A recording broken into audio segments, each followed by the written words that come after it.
Welcome to nine vibes.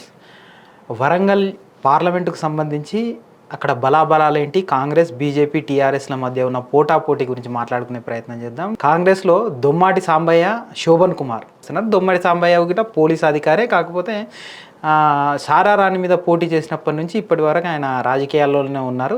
Congress పార్టీని నమ్ముకొని ఉన్న కార్యకర్త అంటూ రేవంత్ రెడ్డి కోటరీ నుంచి ఆయనకు పూర్తి స్థాయి మద్దతు లభిస్తుంది అనేది తెలుస్తుంది. కాకపోతే ఇప్పుడున్న పోలీస్ అధికారి ఏసీపీ శోభన్ కుమార్కు బలమైన పట్టుంది ఆ ఏరియాలో. ఆర్థిక బలం ఇట్లా పూర్తి స్థాయిలో ఉపయోగపడే ఎన్నిక ఇది. కాబట్టి అక్కడ ఇప్పుడున్న సందర్భంలో, ఇప్పుడున్న ప్రజెంట్ సిచ్యువేషన్లో దొమ్మటి సాంబయ్య గారికి ఏదైనా మంచి నామినేటెడ్ పోస్ట్ ఇచ్చి శోభన్ కుమార్ గారిని బరిలోకి దించితే కాంగ్రెస్ పార్టీ లాభపడే అవకాశాలు ఉన్నాయి. అదే రకంగా బీజేపీ గురించి మాట్లాడుకుంటే కృష్ణప్రసాద్ అనే మాజీ పోలీస్ అధికారి టికెట్ కోసం ప్రయత్నిస్తున్నారు.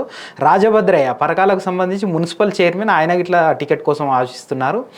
వీళ్ళిద్దరు టికెట్ కోసం ఆశిస్తున్న సందర్భంలో ఎమ్మెల్యే ఆరూరి రమేష్ను పార్టీలోకి తీసుకొని ఆయనకు టికెట్ ఇవ్వాలనే ఆలోచనతో బీజేపీ ఉంది. బీజేపీ పార్టీ పూర్తి స్థాయిగా బయటి వ్యక్తులనే, బీజేపీ పార్టీ పోయినసారి సంబంధించిన ఎమ్మెల్యే ఎలక్షన్లో, ఇప్పుడు జరుగుతున్న ఎంపీ ఎలక్షన్లో పూర్తి స్థాయి బయటి వ్యక్తులను తీసుకోవడానికి ఎక్కువగా ప్రిఫరెన్స్ చూపెడుతుంది. సో ఆరూరి రమేష్ గారికి వచ్చే అవకాశం ఉన్నది. ఆరూరి రమేష్ గారికి ఒకవేళ టికెట్ వస్తే బీజేపీకి కాంగ్రెస్కు పోటీ ఎన్నిక ఇది అయ్యే అవకాశం, అంటే ద్విముఖ పోటీ అయ్యే అవకాశం ఉంది. ఇక బీఆర్ఎస్ పక్షానికి వస్తే పసునూరు దయాకర్ ఇప్పుడున్న ఎంపీ, అంటే సిట్టింగ్ ఎంపీగా కొనసాగుతున్నారు బీఆర్ఎస్ నుంచి. కడియం శ్రీహరి కూతురు కావ్య అక్కడ టికెట్ ఇస్తారనే పుకార్లు షికార్లు చేస్తున్నాయి. ఏం జరిగినా బీఆర్ఎస్ బరిలో ఉంటుంది అనేది ప్రజలు పెద్దగా విశ్వసించడం లేదు. పోటీ మాత్రం ద్విముఖంగా సాగే అవకాశం ఉంది.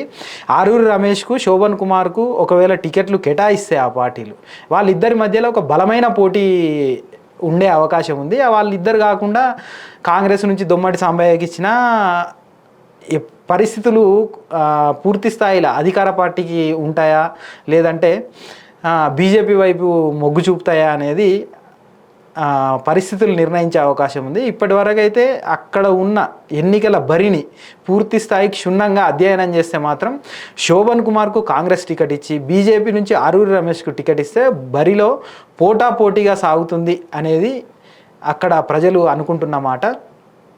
Signing off, Kranti.